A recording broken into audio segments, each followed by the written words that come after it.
It became a performance, a dance I'd mastered over the years. After intimacy, I'd smile, whispering the right words, but inside there was only emptiness. I felt like an actor, hoping my performance hid the truth even from myself. The silence after was deafening, a reminder of what was missing. Each feigned moment chipped away at me, leaving me feeling like a fraud.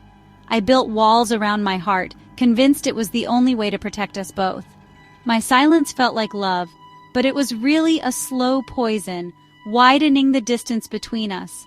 I moved through my days feeling incomplete, as if a vital part of life was locked away.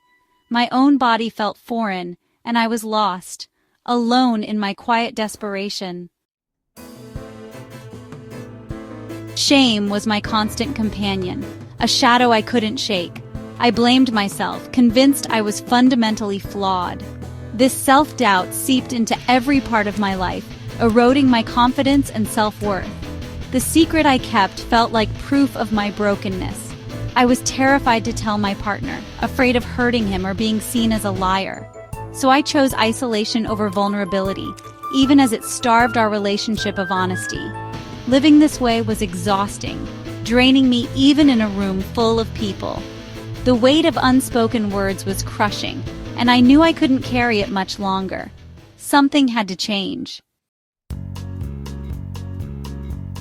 The breaking point was quiet, a desperate late-night search. Why can't I orgasm? I found stories like mine, and for the first time, I wasn't alone. That flicker of hope pushed me to seek help. I found a therapist specializing in women's sexuality. Speaking my truth in her office was terrifying, but also a release. She listened without judgment, creating a safe space for me. I learned that mind and body are deeply connected, and that stress and shame can create real barriers. Healing wasn't about fixing my body, but about understanding and caring for my mind and heart. The focus shifted from, what's wrong with me, to, what do I need to feel safe and whole?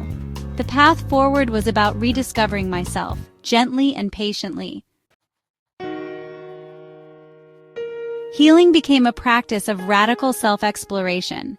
My therapist encouraged mindfulness, simply noticing sensations without judgment. At first, my body felt numb and unfamiliar, but I learned to pay attention. I educated myself, learning about the dual control model, how stress and self-criticism can hit the brakes on pleasure. Understanding the science moved the issue from personal failure to human biology. I explored my body with curiosity, not pressure, discovering what brought comfort and joy. I learned to challenge negative self-talk with compassion. You are learning. You are whole. This self-compassion was transformative, like becoming my own best friend. Reclaiming my body was a quiet revolution, built on small acts of acceptance. This internal shift created the foundation for real healing. As I healed my relationship with myself, my relationships with others transformed. I finally spoke my truth to my partner, one of the hardest, most vulnerable conversations of my life. Instead of rejection, I found understanding and support. Honesty dismantled the wall between us, allowing deeper intimacy to grow. We shifted from goal-oriented sex to shared exploration and connection. Intimacy became richer, found in laughter, touch, and honest silence. My self-acceptance radiated outward, making me more confident and present in all areas of life. My worth was no longer tied to a narrow definition of sexual experience. If you're on a similar journey, know you are not broken or alone. Healing is a return to yourself. The most beautiful sound is your own voice, speaking your truth with love.